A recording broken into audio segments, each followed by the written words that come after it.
Muy buenos días a todos. Agradecemos de nuevo la participación de nuestros invitados especiales y conferencistas, así como también agradecemos la participación de todos ustedes, que ha enriquecido y seguramente seguirá enriqueciendo estos maravillosos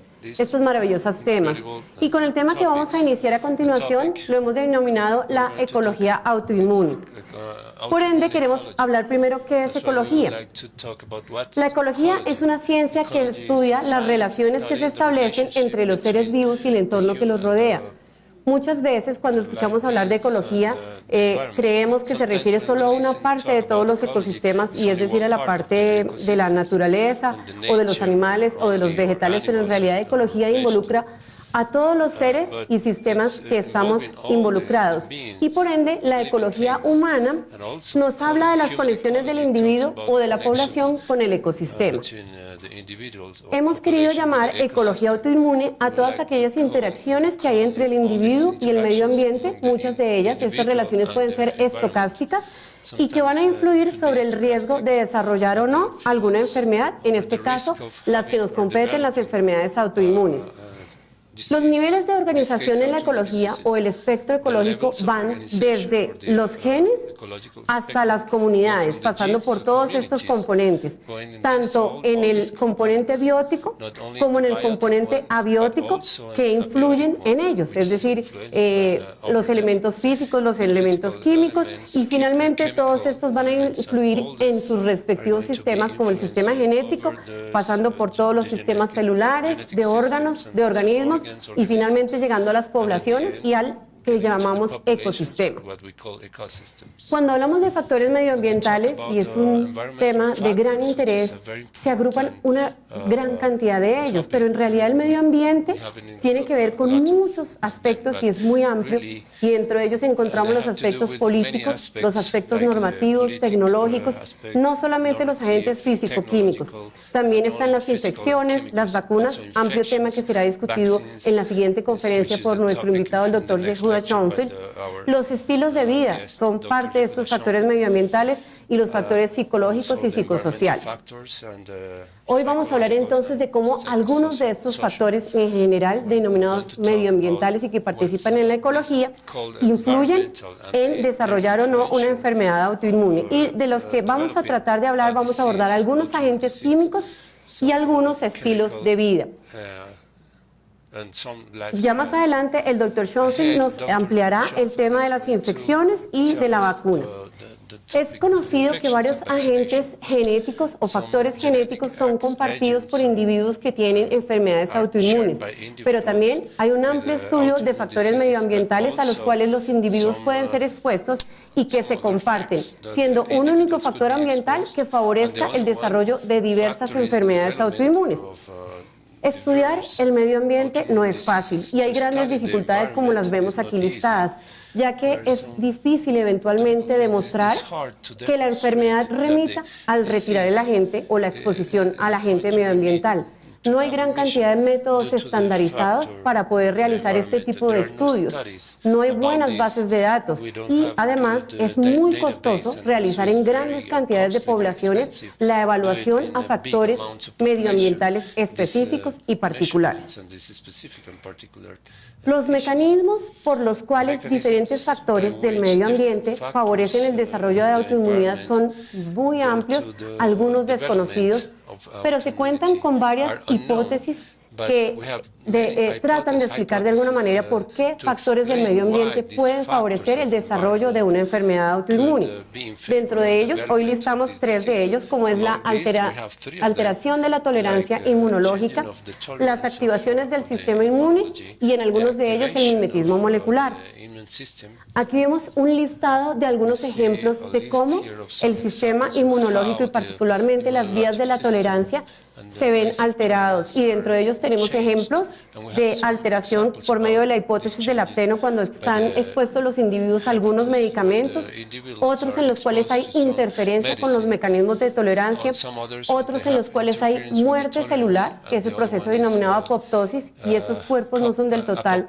removidos y favorecen que hayan autolesión en los mismos órganos favorecidos por agentes medioambientales. Un ejemplo, la radiación ultravioleta en el lupus, y así sucesivamente. sucesivamente, durante la charla vamos a ver algunos otros ejemplos. En este gráfico se esquematiza de una manera muy sencilla alguna de estas vías, en la cual vemos que inicialmente hay un tejido, es un tejido que se encuentra sano y el cual es expuesto a un agente tóxico. Este es uno de los ejemplos en los cuales hay una toxicidad directa y posteriormente estas células pueden liberar autoantígenos que van a favorecer vías de activación de diferentes grupos celulares como lo son los macrófagos, las células presentadoras de antígenos, la activación de clones celulares de células CD4 y la disminución de las células reguladoras, a su vez activando los linfocitos B, estos a su vez transformándose en células plasmáticas, finalmente estas produciendo autoanticuerpos que van a favorecer formación de complejos inmunes y finalmente completan un círculo de daño celular. Pero como lo mencionamos, este es una de las tantas vías e hipótesis que se manejan por medio de la cual el medio ambiente puede favorecer la autoinmunidad. Recientemente, un estudio publicado por el grupo del Dr. Brodin, es muy reciente este estudio, nos muestra de una manera muy interesante ¿qué tanta influencia tiene la herencia en el desarrollo de las alteraciones inmunológicas? Y ellos partieron de la hipótesis de que se tiene en cuenta que hay una gran heterogeneidad entre todos los individuos y sus características o parámetros inmunológicos. Pero se supone que en individuos monocigotos, gemelos monocigotos, no debería haber variabilidad, ya que ellos comparten el 100% de las características, pero que en gemelos dicigotos debería haber una variabilidad del 50%. Es por esto que decidieron estudiar 210 gemelos e hicieron un estudio a nivel de análisis de sistemas. Esto es un estudio muy robusto en el cual evaluaron 204 diferentes parámetros a nivel de poblaciones celulares, de función celular, de proteínas séricas y también de respuesta a una vacuna. Se parte de la premisa que si son hereditarios, se van a compartir, su covarianza va a ser casi ninguna porque el 100% la compartirán ya que son gemelos. Después de que hicieron todos estos análisis robustos, se encontró que no era así. Y lo que no es hereditario, por ende, es medioambiental. Y en este gráfico, que es un gráfico muy sencillo, pero que tiene unos grandes análisis detrás de él, se puede ver que aquí es 0 hereditario y aquí es 100% hereditario. Y se observa a la parte izquierda de la gráfica que hasta el 75% de la variabilidad de los parámetros inmunológicos dependen de factores no hereditarios, es decir, medioambientales, porque eran diferentes entre los mismos gemelos monocigotos. Ellos trataron de graficar, y de hecho lo hicieron, a través de unas redes que interconectan todos estos parámetros que midieron en los individuos y demuestran que, lo vemos de una manera muy sencilla y muy gráfica, los nodos que son de color morado, que es el espectro hacia la izquierda de esta barra, son factores no hereditarios y los nodos de color amarillo son factores hereditarios. Toda esta red está mostrando relaciones inmunológicas en esos 210 gemelos estudiados y vemos que predominan los factores no hereditarios para el tipo de respuesta inmunológica y dentro de ellos en la respuesta a una vacuna. Esto aquí nos lleva a pensar que hay gran cantidad de factores medioambientales que favorecen que las respuestas inmunológicas de los individuos sean diversas y tal vez personalizadas en cada individuo. Otros grupos han tratado de demostrar cómo existe una interacción directa entre los genes y el medio ambiente y cómo se requiere la presencia de los dos, o si existe la presencia de los dos, no hay independencia entre esos dos factores de riesgo, un gen y un elemento tóxico o un elemento medioambiental que incluso no se considerara tóxico. Y de esto hay bastante evidencia, tanto directa como clínica, así como indirecta o bioinformática. Uno de estos ejemplos es el cigarrillo, en donde ampliamente se ha descrito su interacción con genes en el caso de la artritis reumatoide y podemos ver cómo individuos que tienen HLA, el denominado epítope compartido para artritis reumatoide, que favorece el riesgo de la artritis reumatoide, pero que estos individuos a su vez fuman, esta interacción de estos dos favorece que el tabaquismo desarrolle o facilite algunos procesos que se denominan citrulinación y que a su vez esto favorezca que se altere la respuesta inmunológica, llevando finalmente a que las personas desarrollen artritis reumatoide. Y no solamente eso, sino que hayan alteraciones, no solo en la vía inmunológica, sino en la forma de respuesta a la percepción del dolor. Es decir, hay vías del dolor que se alteran por la exposición a agentes medioambientales como el cigarrillo. Recientemente nosotros realizamos un metaanálisis que presentamos en el Congreso EULAR, en donde se demuestra al agrupar toda la literatura mundial que los individuos que fuman y tienen artritis reumatoide tienen significativamente una pobre respuesta a los tratamientos cuando se comparan con los individuos que no fuman. Y eso bien sea medido por diferentes escalas que utilizamos los reumatólogos frecuentemente. Es decir, que el tabaquismo claramente influye en la forma en la que un individuo responde cuando es sometido a tratamientos para su enfermedad. Yendo por otros agentes físico-químicos, existen unos elementos que son denominados los solventes orgánicos. Aquí vemos una gran lista de sus usos que no solo se hacen a nivel industrial, sino que también se hacen a nivel personal y en el hogar, y que desde hace varios años a través de estudios en animales se han demostrado diferentes vías que llevan finalmente a activación de las células B o activación de las células T, que van a favorecer cambios en los tejidos, inflamación y enfermedad autoinmune. Nosotros quisimos darnos a la tarea de revisar la literatura mundial sobre el tema de exposición a agentes como los solventes orgánicos y autoinmunidad a través de un metaanálisis en el cual agrupamos toda la literatura disponible hasta el momento, esto fue en el año 2012, y ver quiénes, siendo individuos sanos, si se exponían a los solventes orgánicos, podían desarrollar una enfermedad autoinmune. Y luego de analizar más de 500.000 artículos y depurarlos, obtuvimos alrededor de 38 artículos que permitían y cumplían unos criterios para poderlos analizar de individuos sanos que se exponían a solventes orgánicos, bien fuera de manera prospectiva, retrospectiva, cohortes, casos y controles, y encontramos que finalmente los individuos sanos que se exponían a solventes orgánicos tenían un riesgo de 1.54 veces de desarrollar enfermedades autoinmunes cuando se compara con individuos que no se exponían a los solventes orgánicos. Y esto fue una asociación bastante importante y significativa, predominantemente en la esclerosis múltiple y en la esclerodermia. Hay otros agentes que son muy conocidos por todos nosotros y que hemos escuchado que tienen un papel importante en la autoinmunidad, como son los agentes hormonales. Y particularmente hay una enfermedad que ha sido ampliamente descrita asociada a las hormonas, que es el lupus. De por sí, las mujeres, y principalmente en edad reproductiva, tienen un mayor riesgo de desarrollar lupus cuando se comparan con los hombres. Y esta es una de las formas de demostrar que existe una predominancia estrogénica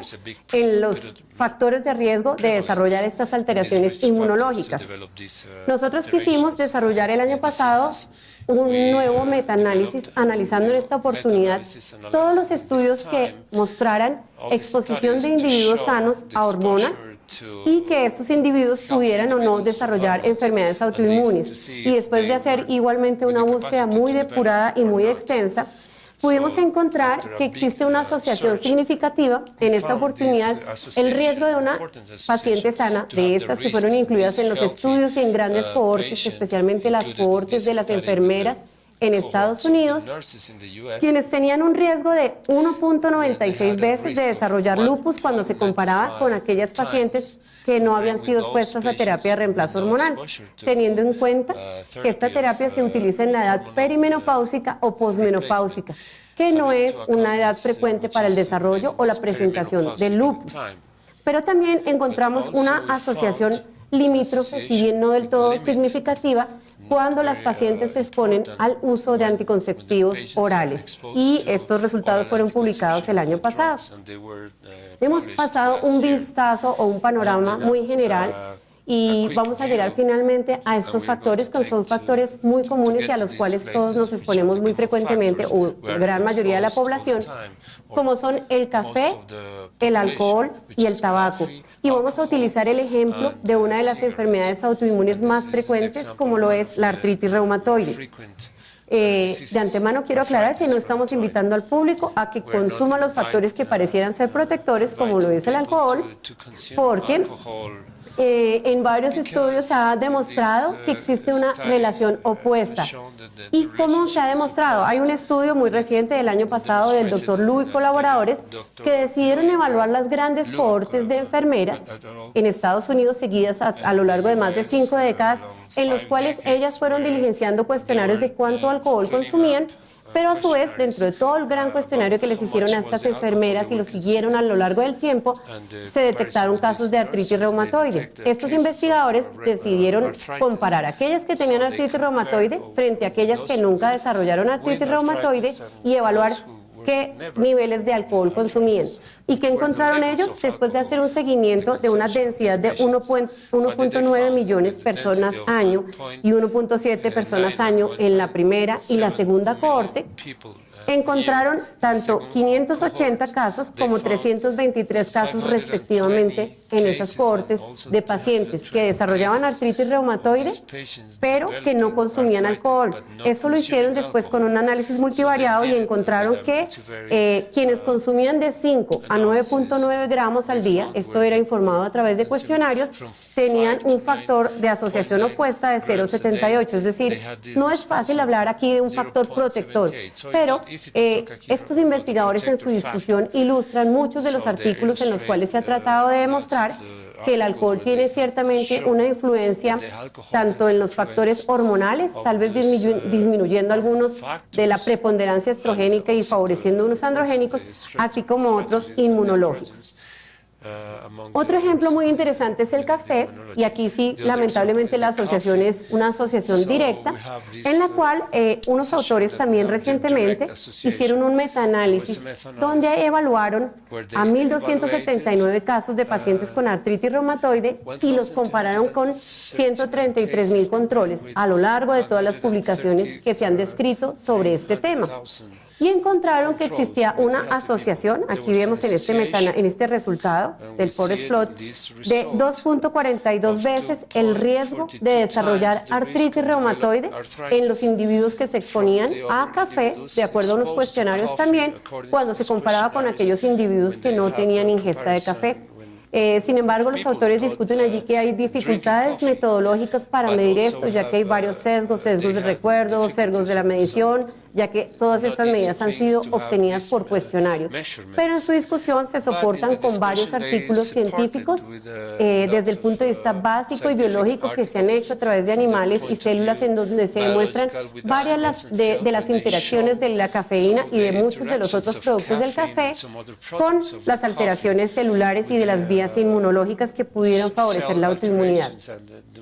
Estos resultados no fueron demostrados ante la exposición al té. Por último, vamos a mostrar uno de los estudios que es también reciente, del doctor Sparks y colaboradores, en donde nos muestran un seguimiento también de estas cohortes de enfermeras. En esta oportunidad, ellos evaluaron a 65.457 individuos de la cohorte de enfermeras que brindaron datos sobre autoinmunidad en su familia, bien sea artritis reumatoide o sea lupus, y que se pudiera evaluar en ellos si ellos como individuos desarrollaban autoinmunidad. Dentro de estos individuos que brindaron datos familiares se encontraron 493 casos con artritis reumatoide. Y este grupo de investigadores decidió hacer ajuste por agentes medioambientales, ya que en esta cohorte, como lo venimos mencionando, se les indagaba sobre exposición a varios factores medioambientales.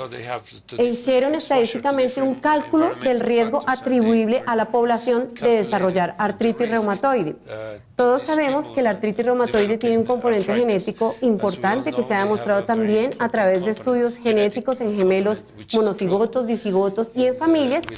pero estos autores demostraron algo que ya a través de otros abordajes de investigación se ha demostrado,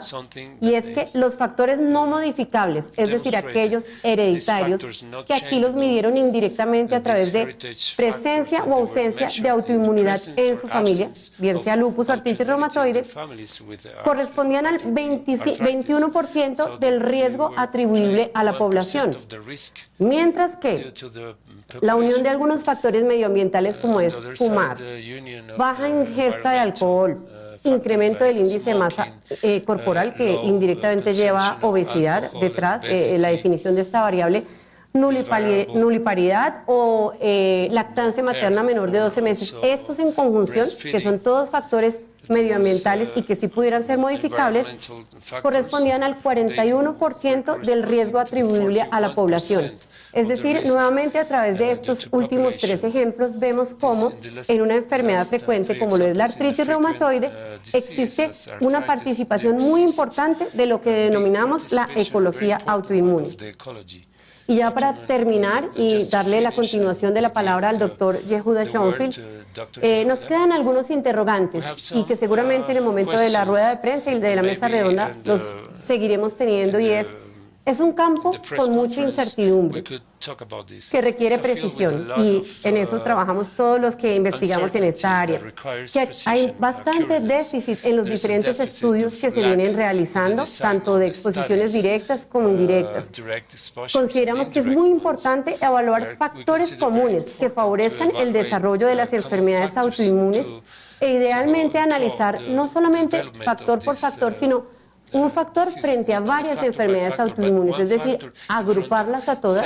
ya que todas comparten factores genéticos, físicos, clínicos y biológicos similares, independiente del órgano que ellas afecten. Y revisar así los mecanismos de acción compartido. Fundamentalmente, evaluar qué interacciones hay directas, como el ejemplo que veíamos del cigarrillo y el HLA, es decir, interacciones genéticas medio ambiente. Evaluar sustancias tóxicas o exógenas en el fenotipo. Y esto es uno de los pilares en evaluar y estudiar la autoinmunidad como grupo. Y algo muy importante, y eso es lo que queremos hacer énfasis terminando esta conferencia, y es tratar la medicina personalizada, que se basa en la predicción, prevención, personalización y participación de los individuos con énfasis en la población, y que tal vez muchos casos, bien sea que se expongan a agentes de la vida diaria como café, tabaco, agentes infecciosos, a vacunas o agentes físico-químicos, sean evaluados de una manera personalizada, como ya en todas las conferencias del día de ayer y del día de hoy hemos podido ver que la ciencia ha avanzado hasta tal punto. Y de esa manera poder identificar perfiles de riesgos en la población, en los individuos, y saber que aquellos que tengan una gran probabilidad de tener un riesgo severo, recomendar o no ciertos estilos de vida. Creemos que estas investigaciones deben estar encaminadas a generar verdaderas políticas de salud pública, y queremos ser partícipes de esto como tal. Muchas gracias.